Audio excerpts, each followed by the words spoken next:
नमस्कार, सुप्रभात, good morning. आप सभी का बहुत बहुत स्वागत है फिट इंडिया के सुपर हिट बुलेटिन में। मैं हूं आपके साथ श्वेता भट्टाचार्य। गुड मॉर्निंग, आपके साथ मैं हूं दीपिका यादव। तो हम इंडिया गेट पर मौजूद है दीपिका, और आज यहीं से देखिए बहुत चहल पहल है। लोग अब सुबह सुबह मॉर्निंग वॉक के लिए निकल चुके हैं, तो हम भी सोचे कि ऑफिस प्रीमाइसेस से क्यों हम भी बाहर जाकर थोड़ा मॉर्निंग वॉक करें और आपको वो खबरें बताएं जो आपके लिए जानना बेहद जरूरी है। बिल्कुल, देश की राजधानी में हम मौजूद हैं और यही इंडिया गेट से आज फिट इंडिया का सुपर हिट बुलेटिन। और देश की राजनीति में भी हलचल काफी तेज है। वजह क्या है ये भी आपको बताएंगे। शुरुआत करते हैं फिट इंडिया के सुपर हिट बुलेटिन से।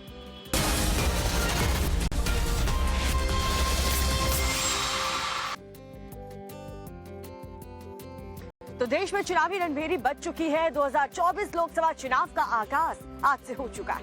बिल्कुल, 7 चरणों में चुनाव होना है। आपके राज्य, आपके शहर में वोटिंग कब होगी, परिणाम कब आएगा, सब कुछ जानना बेहद ही जरूरी है। तो चलिए एक रिपोर्ट दिखाते हैं और सब कुछ आपको बताते हैं।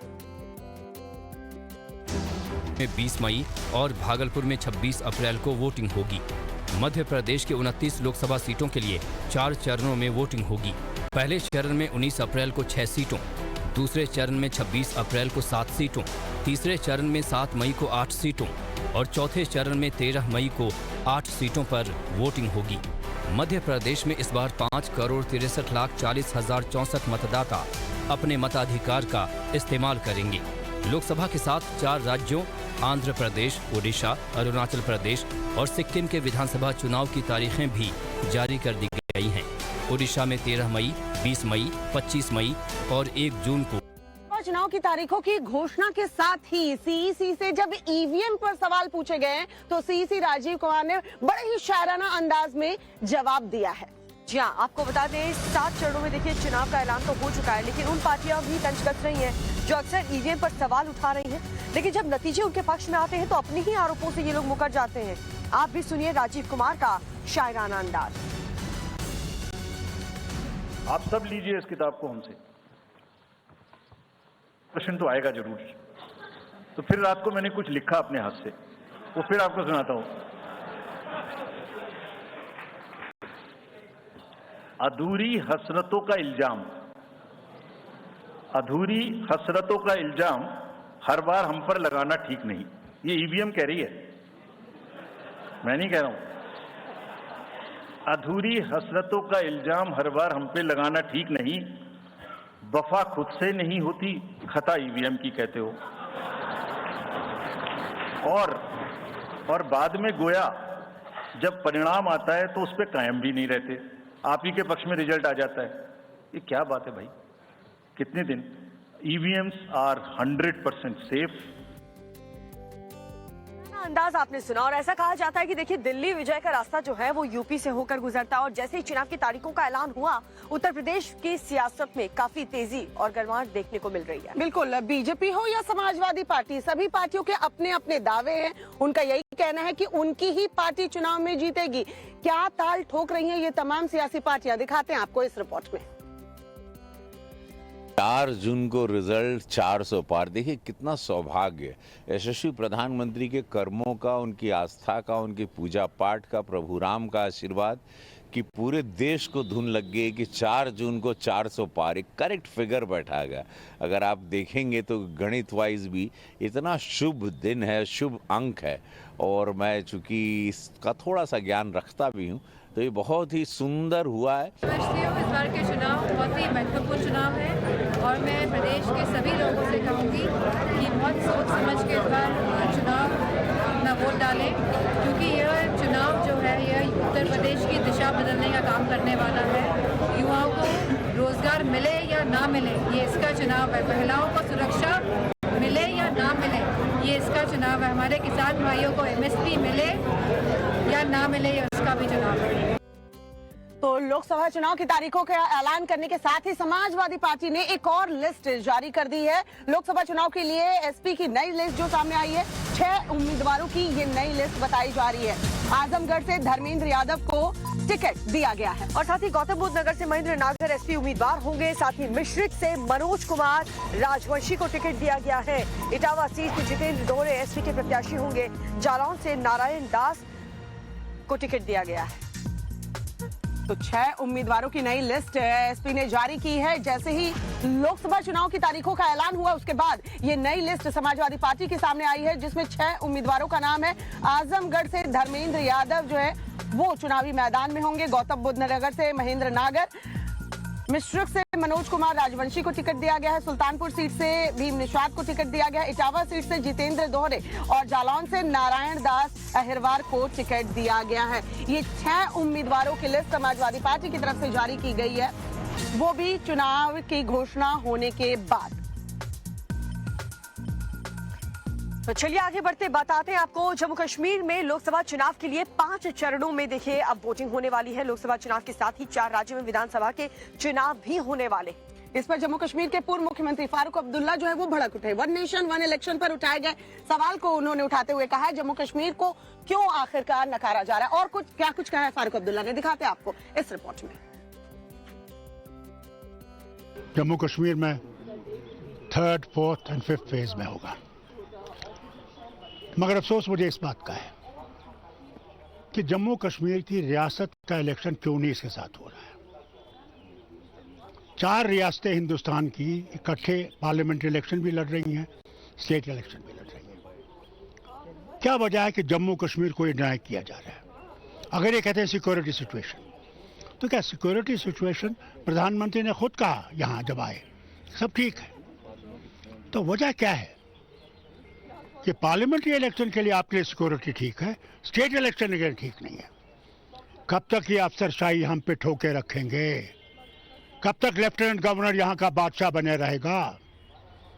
हम मौजूद है दीपिका, और ऐसी तस्वीर तो बार बार देखने को मिल रही है। यहाँ लोग स्केट्स करते नजर आ रहे हैं, वॉक करते नजर आ रहे हैं, दौड़ लगाते नजर आ रहे हैं, और फिटनेस के लिए कुछ लोग योगा करते भी देखे जा सकते हैं। लेकिन साथ ही साथ हम आपको खबरें भी बता रहे हैं, तेलंगाना में कोई और तस्वीर देखने को मिली है। बिल्कुल, तेलंगाना में देखिए, क्योंकि लोकसभा चुनाव का वक्त बेहद नजदीक है, ऐसे में लाल बहादुर स्टेडियम में मौका तो इफ्तार पार्टी का था, लेकिन उसमें जमकर के सियासत हुई। ऐसा हम क्यों कह रहे हैं, आप भी देखिए पूरी खबर।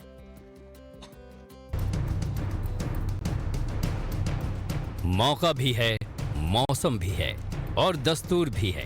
एक दूसरी पार्टी को जमकर कोसने वाले नेता शनिवार को एक मंच पर दिखे। तेलंगाना के सीएम रेवंत रेड्डी और एआईएमआईएम के चीफ असदुद्दीन ओवैसी खुलेआम सियासी भाईचारा दिखाने में पीछे नहीं रहे। ये वीडियो तेलंगाना की राजधानी हैदराबाद से आया है, जहां पर लाल बहादुर स्टेडियम में इफ्तार पार्टी का आयोजन किया गया था, जिसमें तेलंगाना के सीएम और एआईएमआईएम सुप्रीमो दोनों शामिल हुए। चुनाव आयोग की तरफ से शनिवार को इलेक्शन का बिगुल क्या बजा, लोकसभा चुनाव में मुसलमानों को साधने के लिए कवायद भी शुरू हो गई, जिसमें देख सकते हैं कि मुस्लिम वोटों को कांग्रेस के पक्ष में करने के लिए सूबे के मुखिया काफी आगे रहे। मुख्यमंत्री रेवंत रेड्डी ने टेबल से उठाकर असदुद्दीन ओवैसी को अपने हाथों से खजूर खिलाया। उसके बाद मंच पर मौजूद एआईएमआईएम के दूसरे नेता सीएम रेड्डी को खजूर खिलाते दिखे। लेकिन इसी मंच पर एक अलग ही सियासी तस्वीर भी देखने को मिली। तेलंगाना सीएम के बगल में डिप्टी सीएम मल्लू भट्टी विक्रमार्क बैठे हुए थे। जब वो असदुद्दीन ओवैसी को खजूर खिलाने के लिए उठे, तब मुख्यमंत्री रेड्डी ने अपने डिप्टी मल्लू भट्टी को खजूर खिलाने से रोक दिया, जबकि कांग्रेस के दूसरे नेता ओवैसी को खजूर खिलाते रहे। पर सियासी इफ्तार में राजनीति के भाईजान अपना एजेंडा नहीं भूले। मंच पर से ही ओवैसी ने सीए का राग छेड़ दिया। मैं वजीर आला से एक रिक्वेस्ट ये करूँगा कि CAA के बारे में भी आपकी पार्टी का मौक़िफ़ वाज़ेह है। अगर आप एक मरतबा यहाँ पर उसका जिक्र कर दें तो मैं समझता हूँ कि एक बहुत बड़ा अच्छा पैगाम पूरे तेलंगाना में और पूरे मुल्क में जाएगा। तेलंगाना विधानसभा चुनाव में भले ही महज 7 सीटें जीतने वाली एआईएमआईएम राज्य में कांग्रेस सरकार का समर्थन कर रही है, लेकिन ओवैसी ने लाउड एंड क्लियर मैसेज दे दिया है कि भले ही उनका आंकड़ा कम है, पर सीए को लेकर उनकी पार्टी का जो एजेंडा है उसके लिए वो कांग्रेस पर दबाव डालते रहेंगे।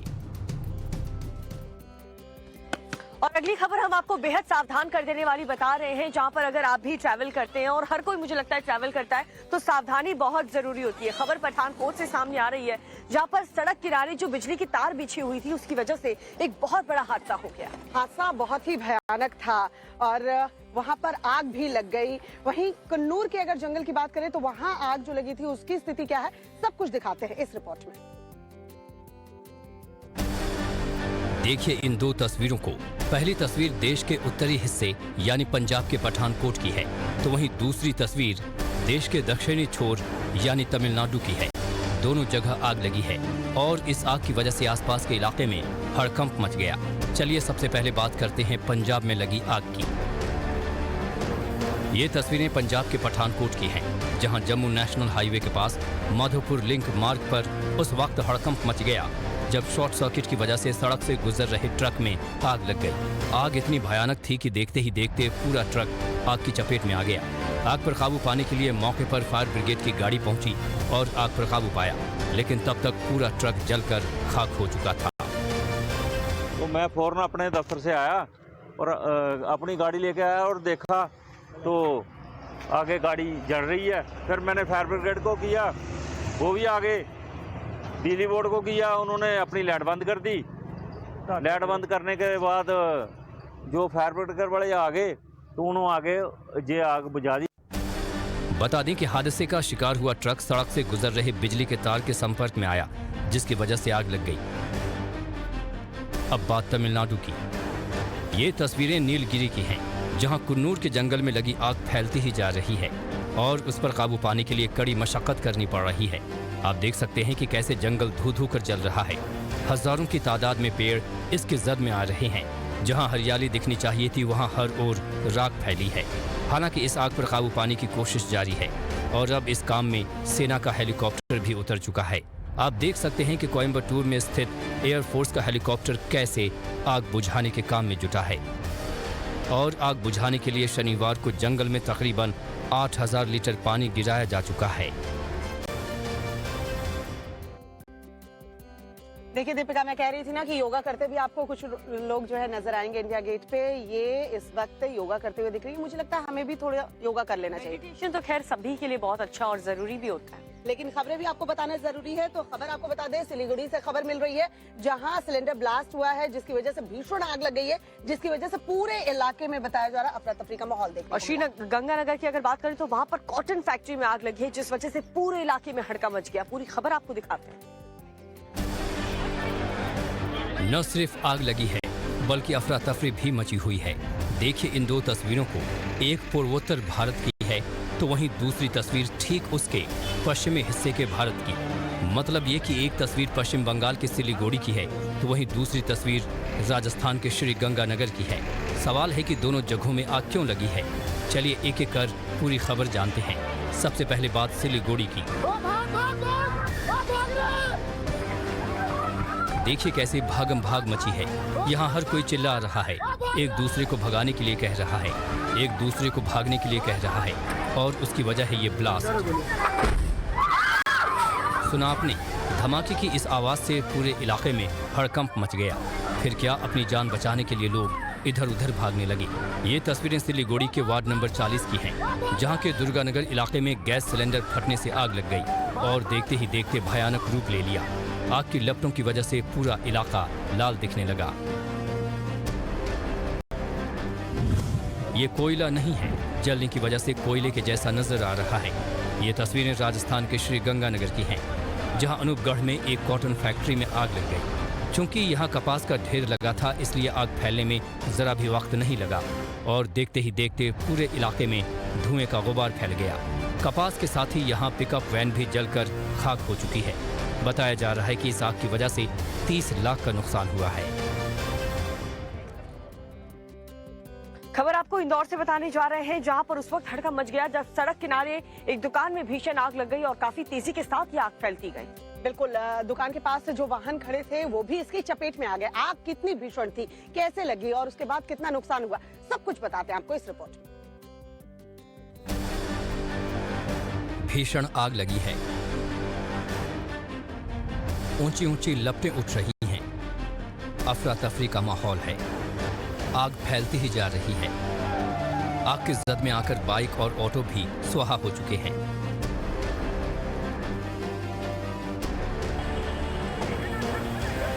ये तस्वीरें मध्य प्रदेश के इंदौर की हैं, जहां आग लगने से अफरा तफरी मच गई। अग्निकांड देखने के लिए लोगों की भीड़ लग गई। दरअसल ये आग शहर के छोटी ग्वाल टोली में पटेल ब्रिज के पास लगी। बताया जा रहा है कि पटेल प्रतिमा के पास एक दुकान में आग लगी। चूंकि वहां ईंधन रखा हुआ था, इसलिए ये आग आसपास की कई दुकानों में फैल गई। आप देख सकते हैं कि ये आग इतनी भयानक थी कि इसकी वजह से कई गाड़ियां भी जलकर खाक हो गई। सूचना पर फायर ब्रिगेड की टीम मौके पर पहुंची और दमकल कर्मियों की कड़ी मशक्कत के बाद आग पर काबू पाया जा सका। दुकानदारों ने घासलेट और पेट्रोल की अवैध बिक्री का आरोप लगाया है।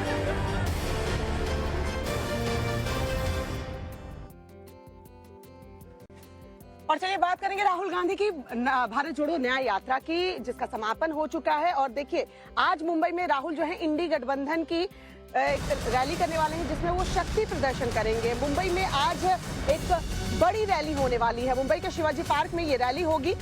उद्धव, शरद पवार, अखिलेश इस रैली में शामिल होंगे। तेजस्वी यादव, स्टालिन, फारूक अब्दुल्ला भी बताया जा रहे हैं कि इस रैली में नजर आएंगे। आपके नेता भी इस रैली में शामिल होने के लिए मुंबई पहुंचेंगे।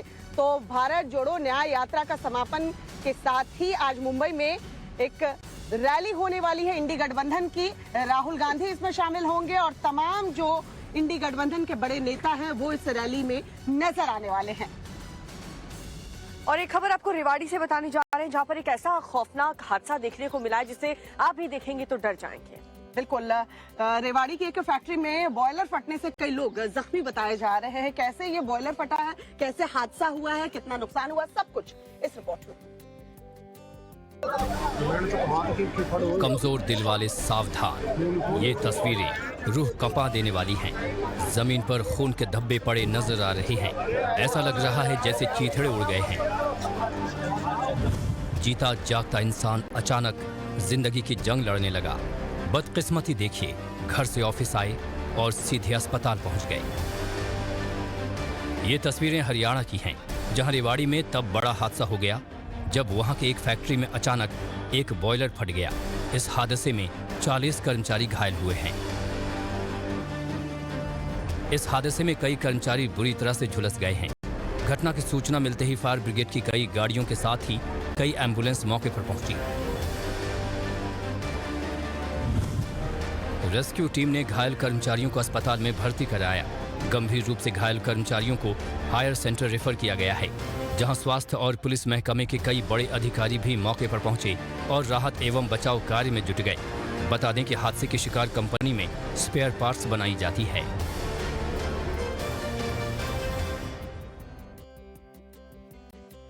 दीपिका, कैसी विडंबना है। देखिए, एक तरफ बेटी बचाओ बेटी पढ़ाओ का नारा दिया जाता है, दूसरी तरफ बेटियां जो है वो खुदकुशी कर रही है, वो भी छेड़खानी से परेशान होकर। ये खबर यूपी के फतेहपुर से सामने आई। जी हाँ, फतेहपुर से ये खबर आपको बता रहे हैं, जहाँ पर एक लड़की छेड़खानी से इस कदर परेशान हो गई कि खुद को आग लगा लिया और खुदकुशी कर ली। पूरा मामला क्या है आप भी देखिए इस रिपोर्ट में। ये शव उस लड़की की है जो छेड़खानी से इतना परेशान हुई कि अपनी जान ही दे दी। थाने में बैठा ये शख्स उस लड़की का भाई है जिसने खुदकुशी की। ये तस्वीरें फतेहपुर के हुसैनगंज की हैं। आरोप के मुताबिक वहां छेड़खानी से आहत एक किशोरी ने आग लगाकर खुदकुशी कर ली। क्या आरोप हैं आप खुद सुनिए। रास्ते में दो लड़कों ने छेड़ा, एक तो पुन्नू है, कुत्तू है। कुत्तू जो है पुन्नू का भतीजा है। इन लोगों ने छेड़छाड़ की है, हाथ पकड़ा है। इससे पहले भी कई बार कर चुके हैं, लेकिन वो मतलब बिटिया इतनी सीधी कि किसी से बताया नहीं। इस बार ज्यादा हरकतें की तो उसने घर में जाके आग लगा ली। उस टाइम पे घर में कोई नहीं था। सुना आपने, आरोप के मुताबिक गांव के पुन्नू और पुत्तू ने छेड़खानी की, जिससे आहत होकर लड़की ने खुदकुशी कर ली। अब सवाल है कि इस मामले में अब तक क्या क्या कार्रवाई हुई है, ये जान लीजिए। घटनास्थल का निरीक्षण उच्च अधिकारियों द्वारा किया जा रहा है। मौके पर field unit, SOG, surveillance team, सभी उच्च अधिकारी मौके पर हैं। घटना की गहराई से छानबीन की जा रही है। सभी बिंदुओं पर जांच पड़ताल की जा रही है और सब विधिक कार्रवाई कराई जा रही है। पुलिस ने दोनों आरोपियों के खिलाफ रिपोर्ट दर्ज कर ली है। मामले की जांच की जा रही है। खबर के मुताबिक दोनों आरोपियों को गिरफ्तार कर लिया गया है। और चलिए देखिए, दिल्ली शराब घोटाले मामले की अगर बात करें तो पूर्व सीएम केसीआर की जो बेटी है कविता, ईडी की हिरासत में है और ईडी उनसे अब सवाल जवाब करने वाली है। बिल्कुल, हैदराबाद तक तार कैसे दिल्ली शराब घोटाला के जुड़े हुए हैं आपको बताएंगे। क्या सवाल पूछे जाएंगे कि कविता से, क्या सवालों की फहरिस्त तैयार है, आपको एक्सक्लूसिव रिपोर्ट दिखाते हैं, देखिए जरा। दिल्ली से करीब 1550 किलोमीटर दूर दिल्ली शराब घोटाले में तेलंगाना के पूर्व मुख्यमंत्री केसीआर की बेटी कविता को 23 मार्च तक ईडी के रिमांड पर भेज दिया है। शुक्रवार को हैदराबाद से गिरफ्तार कर उन्हें दिल्ली लाकर शनिवार को कोर्ट में पेश किया गया था। पहले कविता पर क्या आरोप हैं वो एक बार समझ लीजिए। जिस साउथ ग्रुप का नाम ईडी ने शराब घोटाले के केस में लिया है, उस साउथ ग्रुप में सबसे बड़ा नाम कविता का है। ईडी के मुताबिक कम से कम 3 आरोपियों ने इस केस में कविता से जुड़े होने की बात कही है। ईडी का आरोप है कि साउथ ग्रुप को फायदा पहुंचाने के बदले 100 करोड़ रुपए की रिश्वत मिली। बदले में साउथ ग्रुप को गलत तरीके से फायदा पहुंचाया गया, जिसमें लिकर कंपनी इंडो स्पिरिट्स में पार्टनरशिप देना भी शामिल था। साथ ही साउथ ग्रुप को कई रिटेल जोन का कंट्रोल देने की भी डील हुई। आरोप है कि साउथ ग्रुप के पास पहले से ही आबकारी नीति की कॉपी पहुंच गई थी और इन्हीं के कहने पर प्रॉफिट मार्जिन को बढ़ाकर 5% से 12% कर दिया गया था। सूत्रों के मुताबिक ईडी कविता से कुछ इस तरह के सवाल पूछ सकती है। कविता से 100 करोड़ रुपए का हिसाब लेगी। पॉलिसी की ड्राफ्ट कॉपी कविता के पास कैसे पहुंची? कितना पैसा आम आदमी पार्टी के पास गया? आप नेताओं और कविता से आमने सामने सवाल कि कविता का कहना है कि वो इस लड़ाई को मजबूती के साथ अदालत में लड़ेंगी और विजयी होंगी, लेकिन चुनावी मौसम में कविता की गिरफ्तारी पूरी पार्टी के मनोबल को कमजोर तो जरूर कर रही है।